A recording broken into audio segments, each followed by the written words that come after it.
இயேசுவே, நான் உம்மிடம் நம்பிக்கை வைக்கிறேன். இந்த வார்த்தை மனிதன் கடவுளோடு நெருக்கமாவதற்கான மிகச்சிறந்த சொற்றொடராக இருக்கிறது. பாஸ்கா காலத்தின் 2வது ஞாயிற்றுக்கிழமை இன்று இறை இரக்கத்தின் ஞாயிறு என்று இந்த நாளை கொண்டாட நமக்கு திரு அவை அழைப்பு கொடுக்கிறது. 2000 ஆண்டு அன்று நம்முடைய முன்னாள் திருத்தந்தை புனித 2ஆம் ஜான் பால் அவர்கள் இறையிறக்க ஜெபமாலை பக்தியையும் 3 மணிக்கு இறையிறக்க ஜெபத்தையும் நமக்கு கொடுத்து 1930 ஒரு அருட்சகோதரியினுடைய வாழ்வில் இறைவன் எந்த அளவுக்கு தன்னுடைய இறையிறக்கத்தை முகத்தை காட்டினார் என்பதை உணர்ந்து அந்த இறை இரக்கத்தை இந்த மனுக்குலம் அனுபவிக்க வேண்டும் என்று இந்த நாளை நாம் கொண்டாட நம்முடைய முன்னாள் திருத்தந்தை அழைப்பு கொடுத்திருக்கிறார். இந்த நாளில் என்ன செய்யணும் அப்படின்னு பார்க்கும்பொழுது இறைவனுடைய இரக்கத்தையும் மன்னிப்பையும் அனுபவிக்க வேண்டும் என்பது தான்.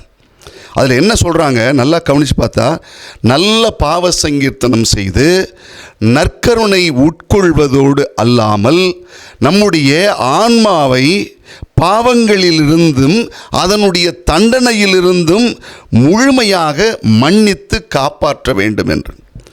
அதான் அருட்சகோதரிகிட்ட ஆண்டவர் பேசுகிறாராம், என்னுடைய இரக்கம் மிகப்பெரிய பாவிகளுக்கும் போய் சேரணும், அதனால் நீ இதை செய்யுமா அப்படின்னு சொல்லிவிட்டு இதை சொன்ன அந்த பக்தி முயற்சியை கொண்டு வந்து கொடுத்தார் என்று நமக்கு சொல்லப்படுகிறது.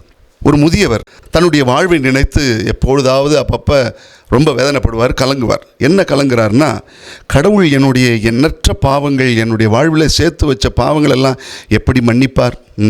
அவரெல்லாம் மன்னிக்க முடியாது, அந்த அளவுக்கு என்னுடைய பாவங்கள் பெருசாக இருக்கிறது என்றெல்லாம் சொல்லிக்கொண்டு புலம்பிக்கிட்டு இருப்பாராம். அந்த ஒரு நாள் இவர் ஒரு ஞானியை சந்திக்க சென்றது. ஒரு கடவுள் பக்தி உள்ள ஒரு ஞானியை சந்திக்கிறார். அப்பொழுது ஞானிகிட்ட இந்த விஷயத்தை குறித்து பேசுகிறார். ஞானி அவருக்கு ஒரு விஷயத்தையும் திருப்ப பதில் சொல்லி கொடுக்குறார். என்ன சொல்கிறாரு, ஒரு காரியம் நீங்கள் செய்யுங்க. என்ன செய்கிறீங்க, உங்கள் வீட்டு தோட்டத்தில் இருக்கிற ஒரு சின்ன வைக்கோல் போர் இருக்கும், அந்த வைக்கோல் போரில் ஒரு தீக்குச்சியை கொளுத்தி போடுங்க. போட்டிங்கன்னா என்ன நடக்கும் அப்படின்னு கேட்குறாரு. நல்ல வேலை, நாமெல்லாம் அதை செஞ்சு பார்க்காம இருக்கிற வரைக்கும் நல்லது. கொளுத்தி போட்டால் என்ன நடக்கும்? அப்போ அவர் என்ன சொல்கிறாரு, அது என்ன பிடிச்சிக்கிட்டு எரிஞ்சு சுத்தமாக சாம்பல் ஆகிடும் அப்படின்னு சொல்கிறார். அவ்வளோ பெரிய வைக்கோல் போர் ஒரு தீக்குச்சியில் சாம்பல் ஆகிடுது பார்த்தீங்களா அப்படின்னார். ஆமாம். அடுத்தது இன்னொரு முறை திரும்பவும் கேட்குறார். இதுவே பெரிய வைக்கோல் போர் இருக்குது, ஒரு மலை அளவு வைக்கோல் போர் இருக்குது, அதில் ஒரு தீக்குச்சியை கொளுத்தி போடுங்க. அப்போ என்ன ஆகும்னா, என்ன ஆகும், அதே மாதிரி திரும்ப எரியும், சாம்பலாகும், என்ன கொஞ்சம் நேரம் எடுத்துக்கும் அப்படின்னு சொல்லி சொன்னார். ஞானி ஒரு விளக்கத்தை கொடுத்தாராம். கடவுளுடைய இரக்கம் என்பது தீக்குச்சி மாதிரி. அந்த தீக்குச்சி எரிக்க முடியாதது எதுவும் இல்லை.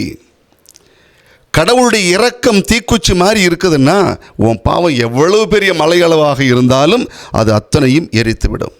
நாம் நினச்சிக்கிட்டோமா கடவுளுடைய இரக்கம் தேங்கி நிற்கிற குட்டை மாதிரின்னு? கிடையாது. கடவுளுடைய இரக்கம் என்பது நதி போல. நாம் என்ன செய்யணும்னா அந்த இரக்கத்தின் மேல் நாம் போய் கலந்து நாம் நனைத்து கொள்ள வேண்டும் என்பது தான் நம்முடைய ஆவலாக இருக்க வேண்டும், வேண்டுதலாகவும் இருக்க வேண்டும். அது கடவுளுடைய இரக்கம் தேங்கி கிடக்கிற குட்டை கிடையாது. அதில் நாம் நனைஞ்சிக்கிறோமா, இறைவனுடைய இரக்கத்தை பெறுவதற்கு நம்மை தகுதிப்படுத்தி கொண்டு நம்ம அதில் போகிறோமான்னு தான் யோசிக்கணும். நமது பாவங்கள் எவ்வளவு மலையளவு இருந்தாலும் சரி, மணலாட்ட நம் பாவங்கள் எல்லாம் பறந்து கிடந்தாலும் சரி, கவலைப்படாதீங்க. கடவுளுடைய இரக்கம் கடல் போல இருக்கும். அது கடல் போல வந்து, அந்த அலை போல வந்து இந்த மணலை எல்லாம் மூடிக்கொள்ளும். கடவுளுடைய இரக்கத்திற்கு முன்னால் நம்முடைய பாவங்கள் ஒரு பொருட்டே அல்ல. காரணம், கடவுளுடைய இரக்கத்தை பெறுவதற்கு நாம் தான் முன் வர வேண்டும். பாவத்திற்கு மனவருந்துவோம், நற்கருணை ஆண்டவரை உண்போம், நற்கருணையில் வாழ்வோம், இறைவனுடைய இரக்கத்திலே வாழ்வோம். இன்றைய ஞாயிறும் கூட நமக்கு இறை இரக்கத்தின் ஞாயிறு என்று சொல்லப்படுவதும், இறைவனுடைய இரக்கத்தை அருட்சகோதரி வழியாக ஆண்டவர் இயேசு என்னுடைய இரக்கம் எல்லா பாவிகளுக்கும் செல்ல வேண்டும் என்று சொன்ன அந்த மாபெரும் உண்மையை பாவிகளாகிய நாமும் இறைவனுடைய இரக்கத்தை பெற்றுக்கொள்ளும் நாளாக இந்த நாள் அமையட்டுமே.